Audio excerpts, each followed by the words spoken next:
Hi Langga, good morning. For today's video, ang isi-share ko naman sa inyo is about credit card. So, this will be our first episode for credit card series.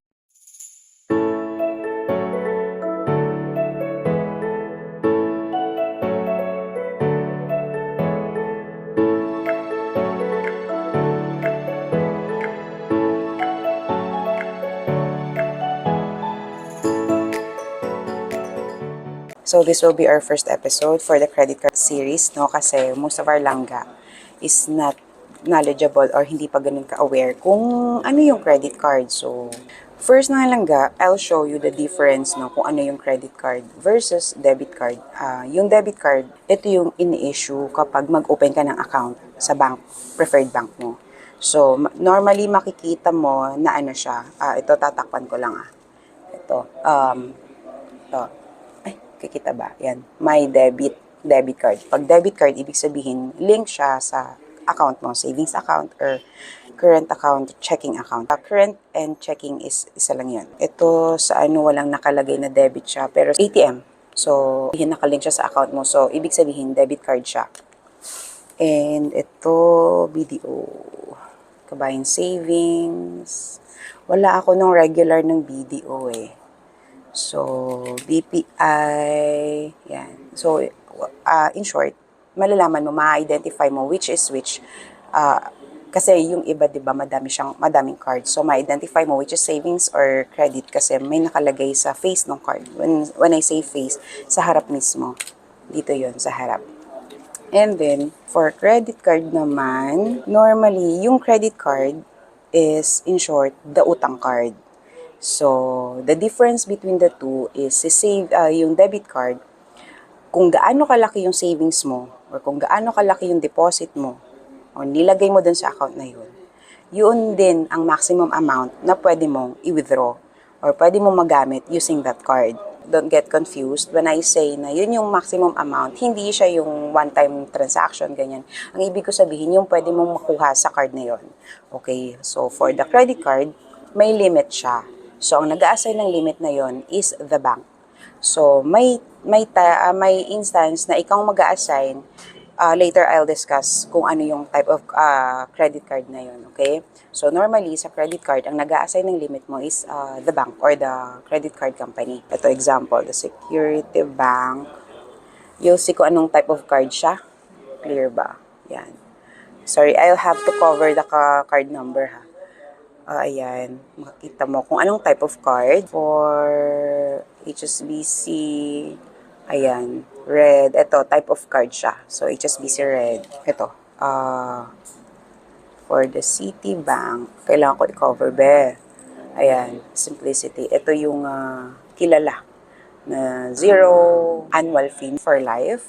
May mga credit card companies na ganun. For life, waive yung annual fee. For credit card, yung sa savings, may separate video ako. Previously, na-discuss ko na yun yung about sa debit card. So, for the credit card, how to apply for credit card? Normally, if bank account holder ka or account holder ka sa isang bank, and meron kasi silang ginagawa na pag-filter sa mga clients who are pre-qualified to have a credit card. Pag sinabing pre-qualified, ibig sabihin, dumaan na yun sa initial screening nila. So, pumasa ka. Normally, let's say, nag-maintain ka ng 100,000 for a certain period of at least 6 months. Daily average balance mo is 100,000. So, most likely, masasama ka dun sa mga filtered clients nila, which is pre-qualified client to avail for credit card. So, ibig sabihin, pag pre-qualified ka, normally, meron na silang assigned limit para sa card mo. Type of card and the limit na pwedeng i-assign sa'yo. Normally, what are the basis ng company para maging eligible ka? Pag account holder ka and you are maintaining such amount, most likely, masasama ka. So, pag pre-qualified, mabilis yung process kasi since nakapasa ka na sa initial screening, so what you have to do is magpipirma ka lang ng form na kasi separate yung parang iba yung form for those pre-qualified clients and iba yung form for regular application. So, for pre-qualified, pag tinawagan ka ng bank mo na, Sir, Ma'am, tawag dito, pre-qualified po kayo to avail the credit card, may ganitong amount na limit, and siguro yung iba, tatanong kung free annual fee ba, depende na sa inyo yun, depende na sa offer ng company yon. So, if pre-qualified ka yun, tatawagan ka nila. Pag naman, hindi ka natawagan and you want to apply for credit card, pwede naman yun.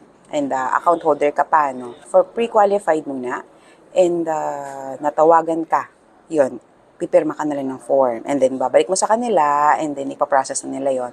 Then, you have to wait for ilang days lang. Pero, you could ask naman kung gaano katagal yung turnaround time or when mo i-expect yung delivery ng card.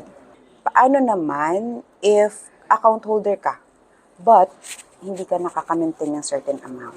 Pwede ka bang mag-apply? Pwede naman, syempre mga langga, lahat naman, pag ano ka, willing ka to apply, lalo na hindi ka minor and senior not beyond 60 or 65 yata. And you want to apply for credit card, i-allow naman yun ng credit card company, provided na mag-undergo ka syempre ng process. So, if you're account holder pero hindi ka nakaka-maintain ng certain amount, okay lang yon. Pwede ka pa rin mag-apply. Pero they'll require dito basic requirements. So, the basic requirements I'll discuss later. So, I'll summarize ha mga langga. Pag pre-qualified ka, tatawagan ka ng bank, and then they'll offer sa'yo kung ano yung type of card and yung limit mo. So, ikaw ang magde-decide if it's a yes or a no. If hindi ka naman pre-qualified but you'd like to apply for a credit card, pwede. Pwede naman yun. With or without account sa branch, ang mas mabilis na process lang is if with account ka and you're maintaining such amount. So, pag wala ka, hindi ka nakaka-maintain, you'll undergo regular process. So, for the requirements, I'll get a credit card form lang ha para maisa-isa natin yung initial requirements. I have here form of RCBC. Siyempre, ano pa may example ko? Siyempre, our very own application requirements. Normally, pare-parehas naman yung mga banks eh. As mentioned ko kanina, 60s or 65 dito sa amin, must be 21 to 65 years old for principal card holder and 13 to 65 years old for supplementary card. Yung supplementary card, I'll discuss on a separate video kasi gusto ko i-separate ko siya. Must have a mobile number and landline in his or her place of work or business. Minimum gross annual income of 250,000. The documentary requirements, signed application form with complete mandatory information. What are the mandatory requirements? Siyempre, yung mga basic, makikita nyo sa application form. So, kung ano yung naka-indicate sa application form, kailangan you have to fill up completely. Tapos kung may mali, you have to countersign in full signature po. Yung iba kasi initial lang. So, magde-delay lang ng process kapag yun ang ginawa nyo. And application without the required documents or with incomplete information on the application form will not be processed. Next, a copy of one valid ID with photo and signature. Ibig sabihin, yung mga example nun is yung UMID, which is issued by SS. Passport, driver's license, yung mga yun, basic, primary IDs na may picture mo and pirma and tawag dito. Normally, yung mga ganong type of card is naka-indicate doon yung birthday mo, the full name, ganon, and with signature. For a copy of any proof of income for employed, the latest income tax return or the ITR or W-2 with BIR or bank stamp. Latest payslip with stating the monthly salary, the original certificate of employment, yung COE, with annual income. Details signed by authorized signatory and must not be more than 6 months old. So, mahingi nyo to sa HR ninyo kung empleyado kayo. No? Latest bank statement showing the salary credit for the month. Latest bank statement. So, kung account mo or yung payroll mo with that company is through bank, kaya na-credit nila sa bank, tapos pinag-withdraw mo lang dun sa ATM mo, request ka ng bank statement dun sa banko mo. Para kasi dun makikita kung anong type of card siya, kung payroll ba siya, and then dun makikita yung history ng account mo, kung magkano yung monthly kinikredit sa'yo. For self-employed, proprietor, or businessman, the latest audited financial statement, or yung AFS, with BIR or bank stamp, and latest income tax return ITR and or W2 with BIR or bank stamp. Latest bank statement showing the cash, credit, sales, receipt for the month. Yung, para makita doon yung in and out nung income or yung flow nung income mo monthly or daily, depende kung paano yung transaction mo. The other requirements dito is for the supplementary card. So, on a separate video, I'll discuss to you the supplementary card. So, recap on the difference of debit and credit card. Si debit card is pang syala-syala, pang may pera, ganyan. For the credit card is always remember the credit card is the utang card. So, for those na sinasabi na the utang card is or the credit card is hindi advisable or hindi ideal. Depende yon. Ang yung iba kasi madaming nababaon dahil sa credit card kasi ganito, ganyan.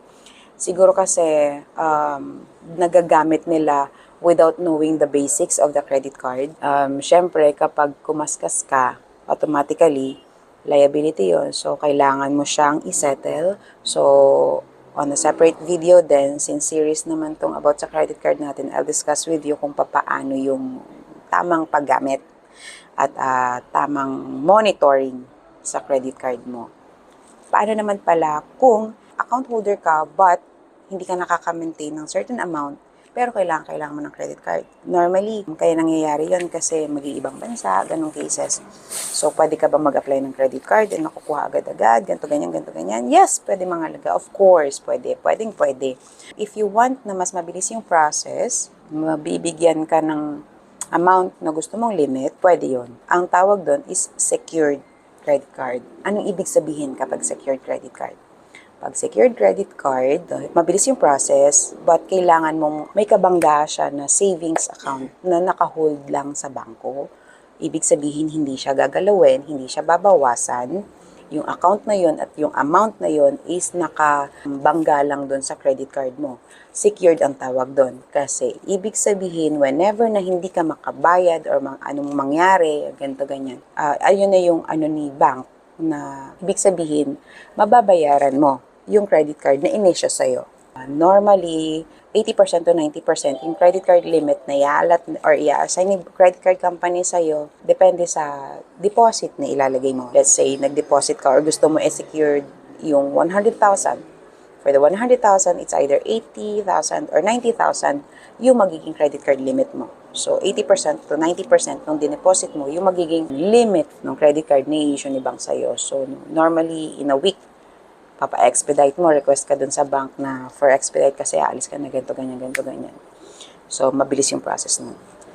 And, paano pala kapag gusto mo din mag-decide na mag-apply for credit card? Anong process ang gagawin mo? Saan ka pwede mag-apply? Your options are, first, visit ka sa bank. Sabihin mo dun, mag-apply ka or di kaya kuha ka ng form, fill-upan mo, and then attach ka ng mga requirements, then submit mo dun sa kanila. Second option is visit ka sa website, makikita mo dun yung apply for credit card, yun, fill up mo lang yun, and then eventually may ma-receive kang email or may ko-contact sa'yo to confirm the application. The last will be tawag ka sa customer service. And then you have to inform them na mag-apply ka for the credit card. Then bibigyan ka nila ng instruction on what to do. I'm not sure kung ano pang ibang ino-offer nila, but those three, sure na sure ako. So, that's it mga langga. For now, yan lang muna. Hopefully, on our next video, magkita-kita ulit tayo. And if you have questions, please don't hesitate na i-leave sa ating comment section. And that's it. I have to prepare kasi magbubukas na kami. Kung may natutunan ka sa video na to, please don't forget to like and subscribe. Kung hindi ka pa nakasubscribe sa video na to, and click the notification bell para ma-notify ka sa aking next video. See you again on my next video. Bye-bye!